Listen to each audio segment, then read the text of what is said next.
తొలుత అవిఘ్నమస్తనుచు ధూర్జటి నందన నీకు మృక్కెదను ఫలితము సేయుమయ్యా నిను ప్రార్థన చేసెద ఏకదంత నావల పలిచేతి ఘంటమున వాక్కున నెప్పుడు బాయకుండు మీ తలపున నిన్ను వేడెదను నా తలపున నిన్ను వేడెదను దైవగణాధిపలోకనాయక. శ్రీమాత్రే నమః. శివాయ గురవే నమః. శ్రీ గురుభ్యో నమః.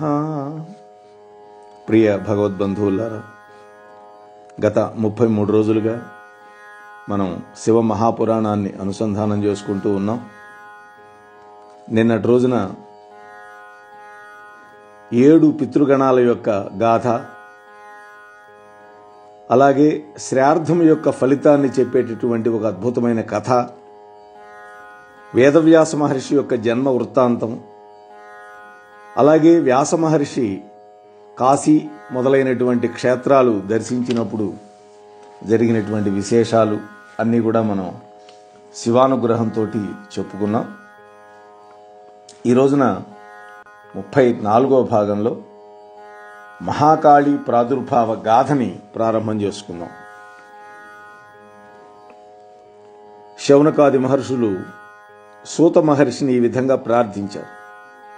ఓ బ్రహ్మవేత్త, మానవులందరికీ భుక్తి ముక్తి ప్రదమైనటువంటిది, అనేక ఉపాఖ్యానాలతో కూడి ఉన్నదైనటువంటి శంభుడి యొక్క చరిత్రను మాకు వినిపించావు. ఉమాదేవి యొక్క సతి పార్వతి అనేటువంటి 2 అవతారాల గురించి కూడా మాకు సుమధురంగా వినిపించావు. మిగిలినటువంటి అవతారాలను కూడా మాకు సవిస్తరంగా చెప్పు.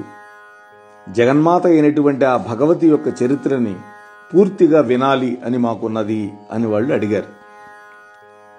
అప్పుడు సూతుడు ప్రారంభిస్తున్నాడు. ఓ ఋషులారా, పరమ పావనమైనటువంటి శ్రీమాత యొక్క చరిత్రను చెబుతాను, వినండి. దీని యొక్క శ్రవణం వల్ల మాయ అనేటువంటి ఆవరణ తొలగిపోయి సకల శుభాలు కలుగుతాయి. మాయ ఎప్పుడైతే తొలగిపోతుందో అప్పుడు పాపాలన్నీ కూడా పటాపంచలైపోతాయి.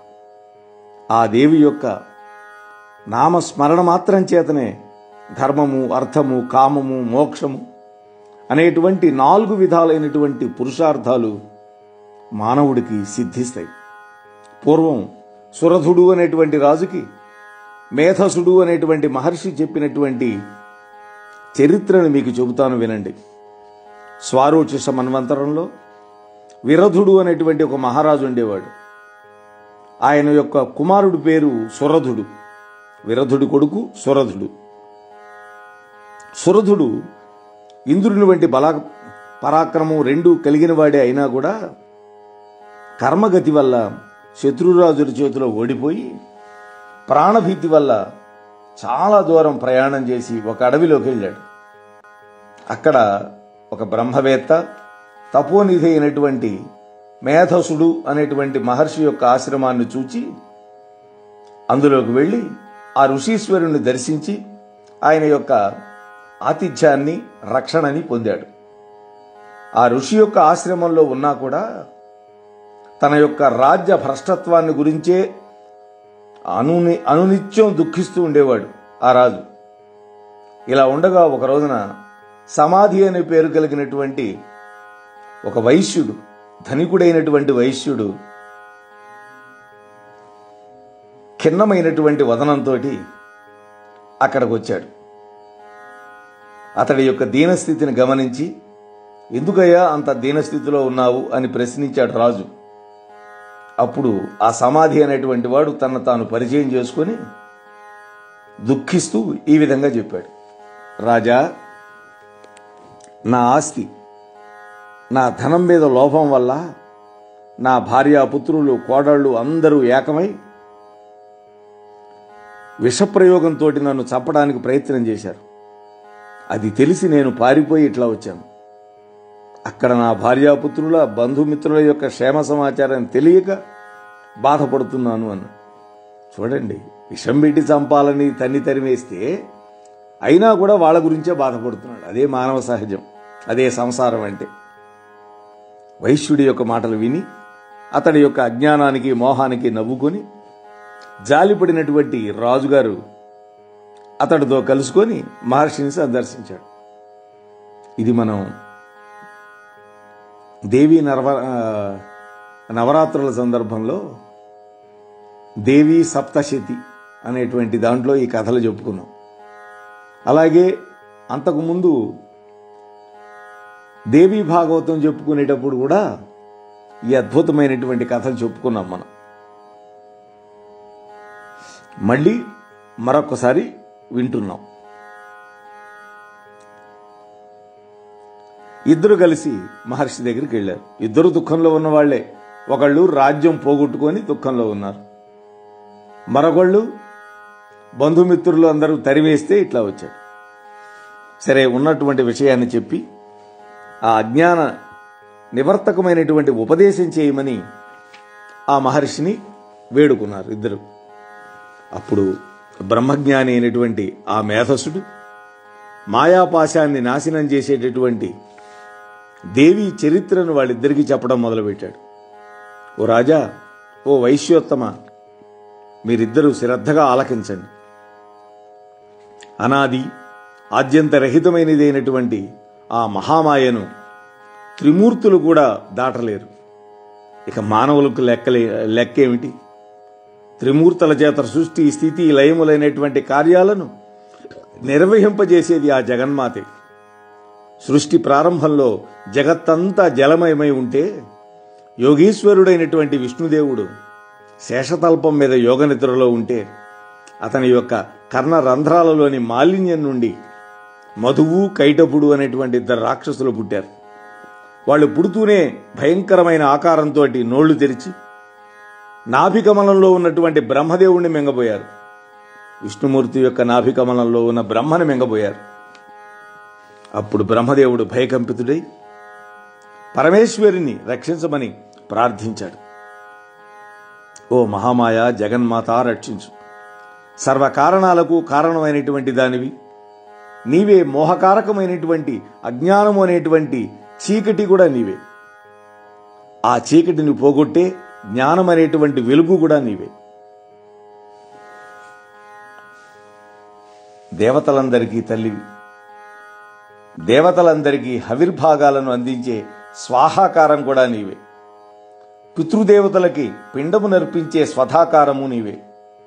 ఓ తల్లి, సంతోషము, పుష్టి, తుష్టి, శాంతి, దయ, తృష్ణ, భ్రాంతి, స్మృతి అన్నీ నీవే తల్లి. ఆకలి, సంపద, మనోవృత్తి, చైతన్యం కూడా నీవే తల్లి. ఈ రాక్షసులను మోహింపజే. యోగనిద్ర పరవశుడైనటువంటి ఆ శ్రీమన్నారాయణ్ణి మేల్కొలుపు తల్లి అని ప్రార్థించాడు బ్రహ్మ. బ్రహ్మదేవుడు చేసినటువంటి స్తోత్రానికి సంతోషపడినటువంటి ఆ జగన్మాత ఫాల్గుణ శుద్ధ దశమి నాడు ఆవిర్భవించింది. మహాకాళి అనేటువంటి నామాన్ని పొందింది. ఫాల్గుణ మాసంలో, ఇప్పుడు మనం ఉన్నటువంటి మాసం ఫాల్గుణమే. నేను ఈ ప్రవచనం చేసేటప్పుడు ఇవాళ బహుళపక్షంలో ద్వితీయ నాడు ఈ ప్రవచనం చేస్తున్నాను. కానీ అమ్మవారు ప్రాదుర్భవించినటువంటి రోజు ఫాల్గుణ మాసంలో శుద్ధపక్షంలో దశమి తిథి. మహాకాళి అనేటువంటి రూపాన్ని పొంది, నామాన్ని పొంది బ్రహ్మదేవుడికి అభయం ఇచ్చి వెంటనే ఆ తల్లి విష్ణువును ఆవహించింది. వెంటనే విష్ణువు యోగ నిద్ర నుండి మేల్కొన్నాడు. మధుకైటపులతో యుద్ధానికి సిద్ధపడ్డాడు. 5000 సంవత్సరాలు కేవలం చేతులతో యుద్ధం చేసినా వాళ్ళిద్దరినీ చంపలేకపోయాడు. అప్పుడు మహామాయా ప్రేరితులైనటువంటి ఆ మధుకైటపులు మోహం పొంది విష్ణుదేవుని ఉద్దేశించి ఈ విధంగా అన్నారు: ఓ విష్ణు, నీ పరాక్రమానికి, నీ బాహుబలానికి మాకు బాగా సంతోషం కలిగింది. ఏదైనా వరం కావాలంటే కోరుకో, ఇస్తామన్నారు. చూడండి, అమ్మవారి యొక్క మాయ అని వాళ్ళు గర్వంగా పలికారు. వెంటనే మాయావి అయినటువంటి విష్ణువు, అయితే మీరిద్దరూ నా చేతిలో చావాలి అన్నాడు. ఆయన వాళ్ళు అన్నారు: హే విష్ణు, ప్రస్తుతం ఈ భూమి అంతా కూడా జలంతో మునిగి ఉంది. మునగకుండా తేలి ఉన్నటువంటి పొడి స్థలంలో మమ్మల్ని చంపాలి అని వాళ్ళు కండిషన్ పెట్టారు. వెంటనే విష్ణువు అట్లేగుగా కానీ వాళ్ళిద్దరినీ తన ఒడిలోకి చేర్చుకొని శరీరాన్ని బాగా విస్తరించి చక్రంతో ఇద్దరి శిరస్సులు ఖండించి చంపేశాడు. ఇది మోహ విచ్ఛేదకారకమైనటువంటి మహాకాళి యొక్క ప్రాదుర్భావ చరిత్ర. ఇక మహాలక్ష్మి స్వరూపమైనటువంటి దుర్గాదేవి ఎలా పుట్టిందో చెప్తున్నాడు సోతులు వారు. ఓ శౌనకాది మునులారా, మీకు ఇంతవరకు మేధస్సుడు చెప్పినటువంటి మహాకాళి ప్రాదుర్భావ ఘట్టాన్ని చెప్పాను. అతడు చెప్పినటువంటి మహాలక్ష్మి ప్రాదుర్భావ చరిత్ర కూడా వినండి. పూర్వం రంభుడు అనే రాక్షసుడు ఉండేవాడు. వాడి యొక్క పుత్రుడే మహిషాసురుడు. వాడు దేవతలను, దిక్పాలకులను, ఇంద్రుణ్ణి సైతం జయించి స్వర్గాధిపత్యం చేపట్టాడు. దేవతలంతా బ్రహ్మదేవుణ్ణి వెంట పెట్టుకుని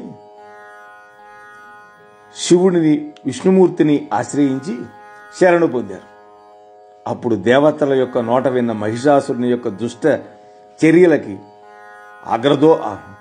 ఆగ్రహం పొందినటువంటి ఆ శివకేశవుల యొక్క ముఖాల నుండి ఒక గొప్ప తేజస్సు బయటకు వచ్చింది, శివుడి నుండి, కేశవుడి నుండి.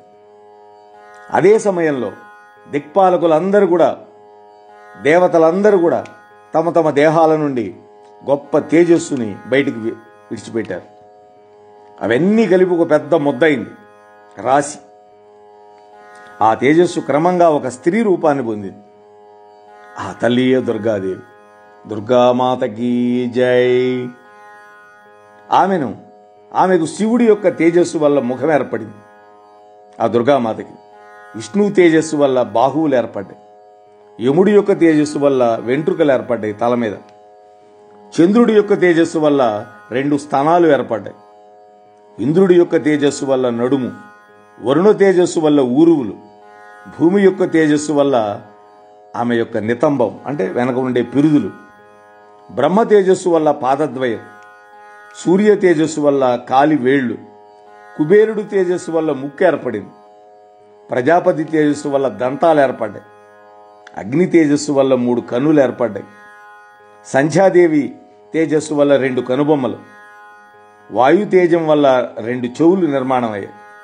ఈ విధంగా అనేక దేవతాకోటి యొక్క తేజస్సుల కలయిక వల్ల ఆ పరమేశ్వరి దుర్గాదేవి ప్రాదుర్భవించింది.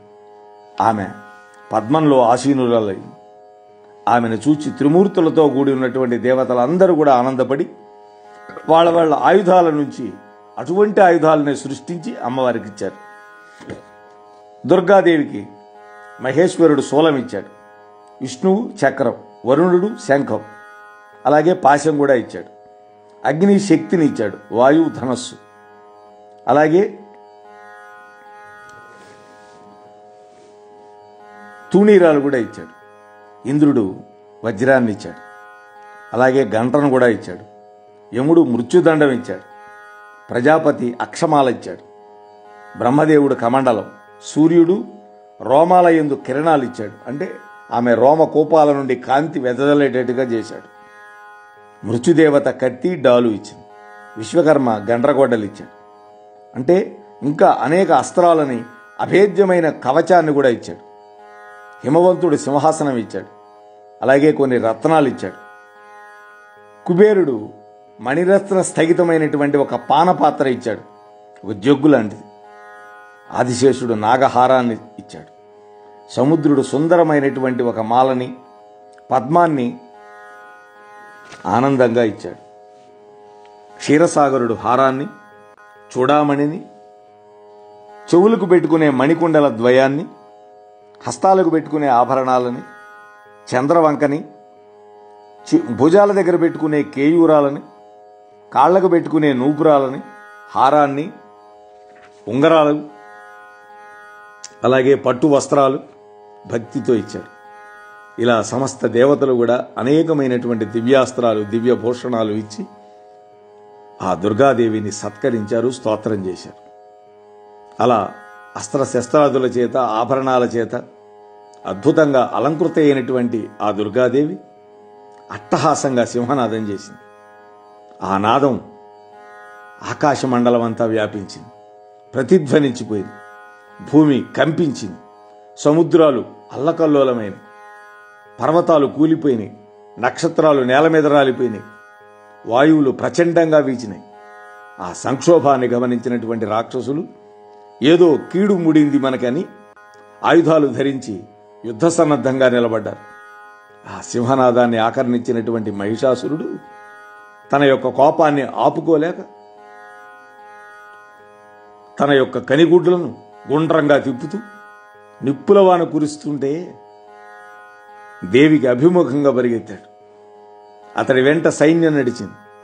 చిక్షురుడు, చామరుడు, ఉదగ్రుడు, కరాలుడు, ఉద్ధతుడు, భాష్కలుడు, తామ్రుడు, ఉగ్రాస్యుడు, ఉగ్రవీర్యుడు, బిడాలుడు, అంతకుడు, దుర్ధరుడు, దుర్ముఖుడు, త్రినేత్రుడు, మహాహనుడు, ఇటువంటి దానవ సైన్యాధ్యక్షులంతా కూడా తమ తమ సైన్యాలతోటి వాళ్ళ యొక్క భయంకరమైన అరుపులకి తోటి ఆకాశం తుళ్ళిపడేటట్టుగా, భూమి వాళ్ళ యొక్క పదఘట్టనలకి గడగడ వణికేటట్టుగా మహిషాసురుడు వెంట నడిచారు.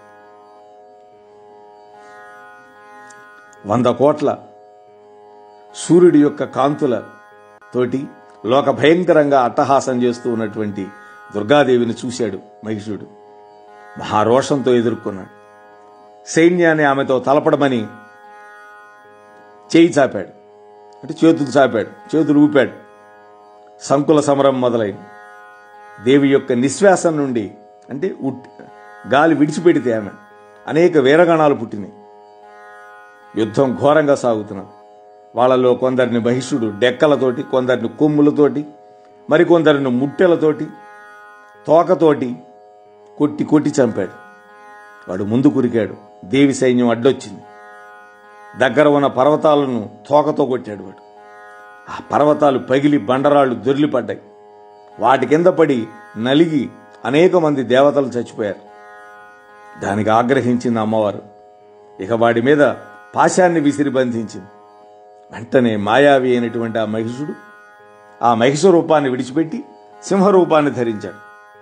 దేవీ గణాన్ని చీల్చడం మొదలుపెట్టాడు పంజాతోటి. దాని కోపించినటువంటి దేవి కత్తితోటి వాడి యొక్క తల నరకబోయింది. వెంటనే వాడు ఒక మదగజం రూపం ధరించి అమ్మవారి వాహనమైనటువంటి సింహాన్ని తన తోకతో లాగాడు. దేవి కత్తితోటి వాడి తోక నరికింది. అప్పుడు ఆ రాక్షసుడు తన వాస్తవ రూపాన్ని ధరించాడు. మళ్ళీ 3 లోకాలను దద్దరిల్లవి చేశాడు. ఆ ధ్వని అట్ట పుట్టింది వాడి నుంచి. వెంటనే దుర్గ ఇక వాడిని ఉపేక్షించడం లోకాలకు మేలు కాదని వాడిపైకి కుప్పించి దూకింది. కాలితో ఆ రాక్షసుడి యొక్క కంఠాన్ని తొక్కిపట్టింది. భయంకరమైనటువంటి శూలంతో పొడిచి కత్తితో నరికి వాణ్ణి యమసదనానికి పంపించి, జై దుర్గామాతకి, మహిషాసురమర్దినికి జై. దేవతలందరూ కూడా హర్షధ్వానాలు చేసి, గంధర్వలు, అప్సరగణాలు బృందనాట్యం చేశారు. ఈ గాథ పరమ పావనమైనది. ఇక మహాసరస్వతి ఆవిర్భావ గాథ, శుంభ నిశుంభుల యొక్క వృత్తాంతం చెప్పుకుందాం. ఓ మునులారా, మీకిప్పుడు మహాసరస్వతీదేవి యొక్క ప్రాదుర్భావ చరిత్ర చెప్తాను వినండి. పూర్వం శుంభుడు నిశుంభుడు అనేటువంటి 2 క్రూరమైనటువంటి రాక్షసులు ఉండేవాళ్ళు. వాళ్ళు తమ యొక్క ప్రతాపం వల్ల 3 లోకాలను ఆక్రమించారు. వారి చేత పీడింపబడినటువంటి దేవతలు హిమవత్ ప్రాంతాలకు వెళ్ళి అక్కడ సర్వభూత జనని కామదాత్రి అయినటువంటి గౌరీదేవికి నమస్కారం చేసి ఈ విధంగా స్తోత్రం చేశారు. ఓ దుర్గా, ఓ మహేశ్వరి, ఓ భక్త జనప్రియ, నీకు జయమగుగాక. శివకామిని, ముక్తిప్రదాయిని, నీకు జయము. తల్లి కాళిక, తారా, చిన్నమస్త, శ్రీవిద్య, బగళాముఖి, ధూమావతి, త్రిపురసుందరి, మతంగపుత్రి అనేటువంటి నామధేయాలతోటి యోగుల చేత ఉపాసింపబడే లోక సామ్రాజ్ఞివి నీవే తల్లి. అపరాజిత, నిత్య, రుద్రాణి, గోరూపిణి, మంగళగౌరి అనే నామాలతో కీర్తింపబడే నీకు నమస్కారం. ఉపనిషత్తుల చేత మాత్రమే తెలియబడే జ్ఞానరూపిణి అయినటువంటి నీకు అనేక ప్రణామాలు, మమ్మల్ని అందరినీ రక్షించు తల్లి అని వాళ్ళు చక్కగా ప్రార్థన చేశారు. ఆ సమయంలో దేవతల యొక్క ప్రార్థనకి ప్రసన్నురాలైనటువంటి ఆ గౌరీదేవి, ఆమె యొక్క దేహం నుండి ఒక కుమారి ఆవిర్భవింపజేసింది. అమ్మవారు గౌరీదేవి దేహంలో నుంచి ఒక కుమారి ఆవిర్భవించింది. పార్వతి యొక్క దేహం అనేక కోశముల నుండి ఉద్భవించింది కాబట్టి ఆమె పేరు కౌశికి అనేటువంటి పేరుతోటి ప్రసిద్ధి పొందింది. ఆ వచ్చినటువంటి కన్య కౌశికీదేవి. ఆమెకు ఉగ్రతారిక, మహోగ్రతారిక అనేటువంటి పేర్లు కూడా ఉన్నాయి. తల్లి యొక్క శరీరం నుండి సాక్షాత్తుగా పుట్టింది కాబట్టి లోకంలో మాతంగి అనేటువంటి పేరుతోటి ప్రసిద్ధురాలైంది. కాళికాదేవిని మాతంగి మధుశాలిని అని కీర్తించాడు కదా కాళిదాసు గారు. ఆమె దేవతలతోటి ఈ విధంగా, ఓ దేవతలారా, మీరందరూ నిర్భయులై ఉండండి, మీ యొక్క అభిలాష త్వరలోనే నెరవేరుతుంది అని అభయం ఇచ్చి వాళ్ళందరినీ పంపించింది. ఆ సమయంలో శుంభ నిశుంభుల యొక్క సేవకులు చండు ముండు అనేవాళ్ళు ప్రచ్ఛన్నంగా ఉండి గౌరీదేవి యొక్క మనోహరమైనటువంటి ఆ కుమారి రూపాన్ని చూసి విశేషమైన మోహాన్ని పొందారు. వెంటనే తేరుకుని శుంభుడి దగ్గరికి వెళ్ళారు. ఓ రాజా, ఓ దైత్య సార్వభౌమ, ఓ త్రిలోకాధిప, మేము ఇప్పుడే ఒక అతిలోకమైనటువంటి అతిలోక సుందరిని చూశాం. ఆమె ఒక సింహాన్ని ఎక్కువ ఉన్నది. హిమవత్పర్వత శిఖరం మీద ఆ సొగసులన్నీ చూస్తూ చెలికత్తెలతోటి విహరిస్తూ ఉన్నది. ఆ సౌందర్యం వర్ణనాతీతం. గరుడ గంధర్వ యక్ష రాక్షస కిన్నెర కింపురుష విద్యాధర వీణాధర శోణాధర స్త్రీలలో ఎవ్వరు కూడా ఆమెకు సాటి వచ్చేవాళ్ళు ఉండరు. దేవతా స్త్రీలు, దిక్పాలక కాంతలు ఆ దేవి అనేక విధాలుగా సేవిస్తున్నారు ఆమెని. వాళ్ళంతా కూడా, ఓ దానవశ్రేష్ఠ, ఆమె గనక మీకు పట్టప్రాణిగా అయితే మా అందరి అదృష్టం పండినట్టే అన్నారు వాళ్ళు. ఇలా చెప్పి పక్కకు తప్పుకున్నారు ఆ చండు ముండు అనేవాళ్ళు. వాళ్ళ మాటలు విన్న వెంటనే మోహభ్రాంతిలో మునిగిపోయాడు శంభుడు కాదు శుంభుడు. వెంటనే వాడు సుగ్రీవుడనే దూతనికి చెప్పవలసిన మాటలని చెప్పి ఆ జగన్మాత అయినటువంటి మాహేశ్వరి దగ్గరికి రాయబారిగా పంపించాడు. వాడు ఆ మహామాయాదేవి దగ్గరికి వెళ్ళాడు. శుంభుడి యొక్క సందేశాన్ని చెప్పాడు. చెప్పి, మా శుంభ నిశుంభులలో ఎవరో ఒకరిని వరించు, ఇది మా రాజు యొక్క ఆజ్ఞ అని విన్నవించాడు. వెంటనే దేవి ఒక మందహాసం చేసి, ఒరే దూత, నువ్వు మీ రాజు చెప్పిన సందేశాన్నే చెప్పి సత్యం పలికావు. అయితే నా ప్రతిజ్ఞ కూడా వినబోయ్, అక్కడికి పోయి చెప్పు మీ రాజుకి, ఎవడైతే నన్ను యుద్ధంలో జయిస్తాడో వాడినే నేను పతిగా వరిస్తాను. ఇతరులు ఎవ్వరూ నాకు ఇష్టలు కారు. ఈ నా ప్రతిజ్ఞను మీ రాజుగారితో చెప్పు అని చెప్పి పంపించి వాడు వెంటనే వచ్చి అమ్మవారు చెప్పినటువంటి ప్రతిజ్ఞని శుంభుడికి చెప్పాడు. యుద్ధాన్ని పండుగగా భావించే శుంభుడు దూతనోట వెంట మహేశ్వరి యొక్క ప్రతిజ్ఞ విన్నాడు. మహదానందపడ్డాడు. వీడికి యుద్ధం కావాలి, యుద్ధకాంక్ష.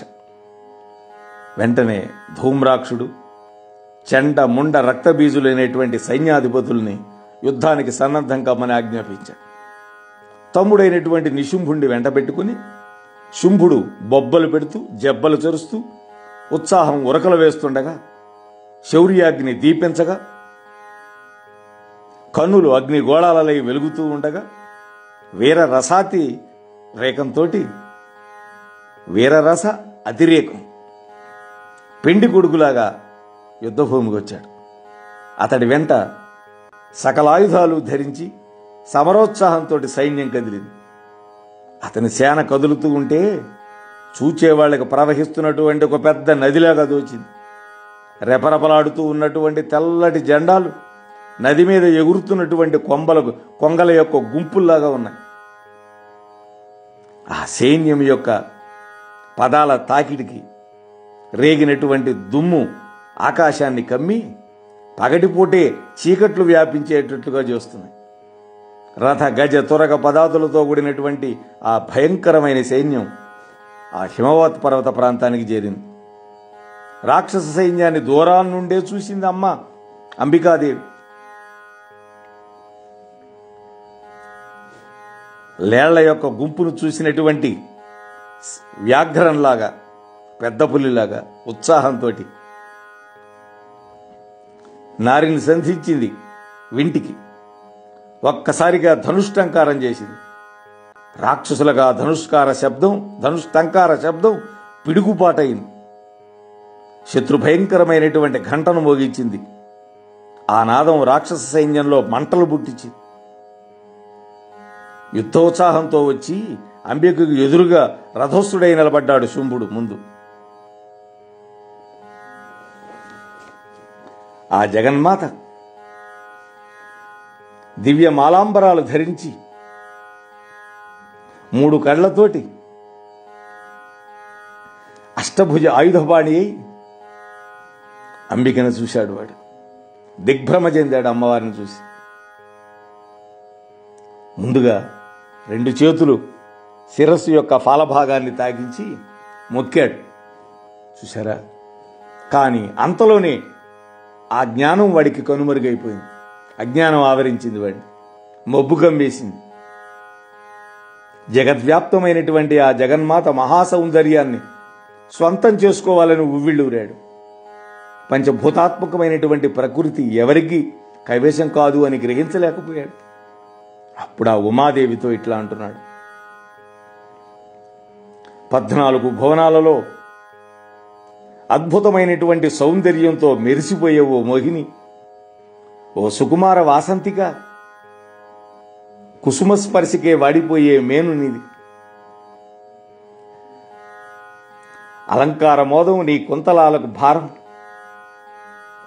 అటువంటి సుకుమారివైనటువంటి నీవు నాతో ఎట్లా యుద్ధం చేస్తావు?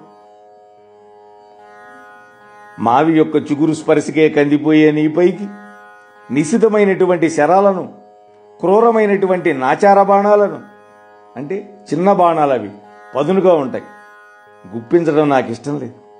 నా మాట విను, లొంగిపో, నిన్ను 14 భువనాలకి అధీశ్వరిని చేస్తాను అన్నాడు.